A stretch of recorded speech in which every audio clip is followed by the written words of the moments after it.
आला बना था, वो उसी एस्टेब्लिशमेंट का वजीर आला है जिसके यहाँ पे आप तज़किरा कर रहे थे। अब वो वजीर आला मेरे सामने आया और मुझे कहा, यार सलीम तुम मेरे पीछे क्यों पड़े हो? मैंने कहा क्यों? उसने कहा, मैं वो वजीर आला हूँ जिसकी क़ियादत पे खान अब्दुल वली खान के पैरोकारों का, कायद आज़म के पैरोकारों का, मुफ्ती महमूद के पैरोकारों का, सरदार अताउल्लाह मैंगल के पैरोकारों का और महमूद खान अचकज़ई और जुल्फ़िकार अली भुट्टो के पैरोकारों का इत्तेफाक है, तो तुम्हें क्या तकलीफ है? अब मैं उनको क्या जवाब दूं? यहां पे आपका मिसिंग पर्सन का मसला हल नहीं हो रहा। स्पीकर अली वजीर को पेश नहीं कर सकते। यहां पे कल से नारे लग रहे हैं, अली वजीर को ले आओ, अली वजीर को ले आओ। अच्छा, हमें पता है, अच्छा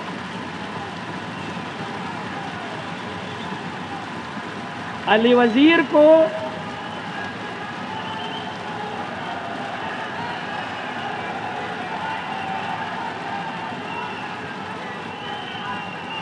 हर किसी को पता है कि अली वजीर को फौज ने अंदर करवाया था, उनको जनरल बाजवा ने अंदर करवाया था, लेकिन उनके खिलाफ FIR सिंध की बिलावल भुट्टो की हुकूमत ने काटी है।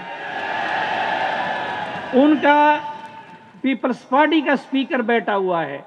जब उस वक्त इमरान खान को वोट को जरूरत थी, उसके लिए उनका स्पीकर उनको प्रोडक्शन ऑर्डर पे ले आया।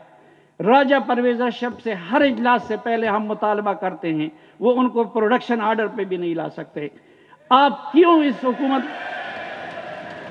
एक ऐसी हुकूमत की हिमायत आप लोग मुफ्त में क्यों कर रहे हैं कि जिसका कंट्रोल आज भी वहां पे है, जिसमें आप अपने मिसिंग पर्सन का मसला हल नहीं कर सकते, पख्तून अपने अली वजीर का मसला हल नहीं कर सकता, अपने ऑपरेशन का हल नहीं कर सकता।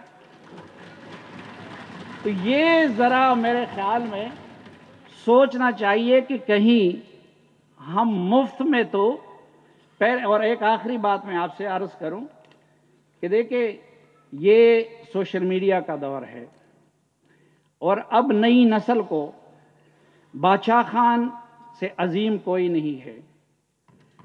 भुट्टो की कुर्बानियां अपनी जगह पे, लेकिन आप इस नई नस्ल को अब सिर्फ भुट्टो की कुर्बानियों के, बादशाह खान और वली खान की कुर्बानियों पे अपने साथ नहीं रख सकते। मैं आपको चंद दिन पहले की मिसाल देता हूं। मेरा बेटा खयाम वो फुटबॉल का बड़ा शौकीन है और मिसी जो है उसका फेवरेट खिलाड़ी है। तो जो आपका आइडियल होता है उसके बारे में आंखें बंद होती है, आप उसको क्रिटिकली नहीं देखते। अब मैं उन चीज़ों से ज़्यादा वाकिफ नहीं हूं।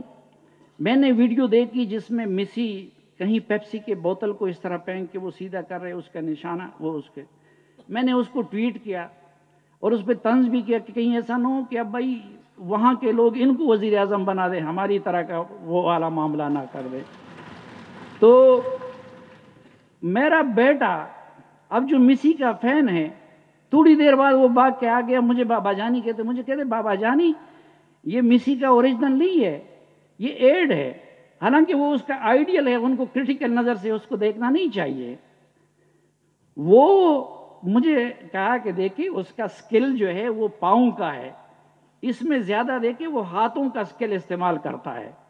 ये है नई नस्ल। तो नई नस्ल बादशाह खान की कुर्बानियों को तस्लीम करेगी, लेकिन आपसे पूछेगी कि क्या आपका अमल बादशाह खान के मुताबिक है या नहीं है। वो अख्तर मैंगल को, सरदार अताउल्लाह मैंगल को सलाम पेश करेगी, लेकिन आपसे पूछेगी कि क्या आपका अमल उसके मुताबिक है या नहीं है। वो जुल्फ़िकार अली भुट्टो के फांसी पे और जिस दज से कोई मक्तल में गया वो शान सलामत रहते ही कुछ सताएगी, लेकिन आपसे पूछेगी कि क्या आपका अमल उसके मुताबिक है या नहीं। और आखिर में फिर मैं बादशाह खान की तालीमात का, देखिए बादशाह खान के तालीमात को जितना इस वक्त पाकिस्तान में आम करने की ज़रूरत है, पहले कभी नहीं थी।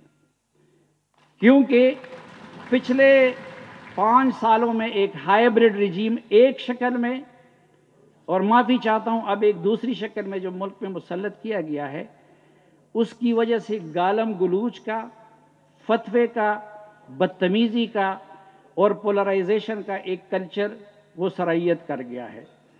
اور اس کنٹیکسٹ میں بھی اس کا حل اور اس کا تریاق وہ باچا خان کی تعلیمات اور اس کے عدم تشدد کا فلسفہ ہے۔ اس لیے جو کل یہاں پہ بات ہو رہی تھی کہ باچا خان کو صرف پختونوں تک محدود نہ کرو، باچا خان کا فلسفہ اس وقت پورے پاکستان کی ضرورت ہے، پاکستان کے ہر بچے کو پڑھانے کی ضرورت، بلکہ میں تو کہتا ہوں کہ اس ریجن کے لحاظ سے آپ دیکھیں تو بدقسمتی سے گاندھی کے سیکولر ہندوستان میں مودی جیسا ایک عمران خان آ گیا، اور قائد اعظم کے پاکستان میں عمران خان جیسا ٹرمپ آ گیا، اور انہوں نے وہ حشر کر دیے دونوں ملکوں کا، اور ان دونوں ملکوں کو بھی اب نارمل پوزیشن میں لانے یا انسانیت کی طرف لانے کے لیے باچا خان کے فلسفے کو اس پورے ریجن میں عام کرنے کی ضرورت ہے، اور اس معاملے میں بھی کردار باچا خان کے وارث ہی زیادہ ادا کر سکتے ہیں، لیکن اس کے لیے ضروری ہے کہ پہلے باچا خان کے وارث یہاں پر تو معاملات اپنے ہاتھ میں لے لیں، کبھی زرداری صاحب اور کبھی مولانا صاحب کے ذریعے اپنے معاملات ہاتھ ڈیل کریں گے تو پھر تو آپ کے ہاتھ کچھ بھی نہیں آئے گا، تو ہندوستان کے ساتھ معاملہ کیسے حل کریں گے؟ تو یہ میری چند گزارشات تھی، میں معافی چاہتا ہوں اگر کسی کو تلخ لگی ہوں تو اس کے لیے معذرت چاہتا ہوں۔ بہت شکریہ آپ سب کا۔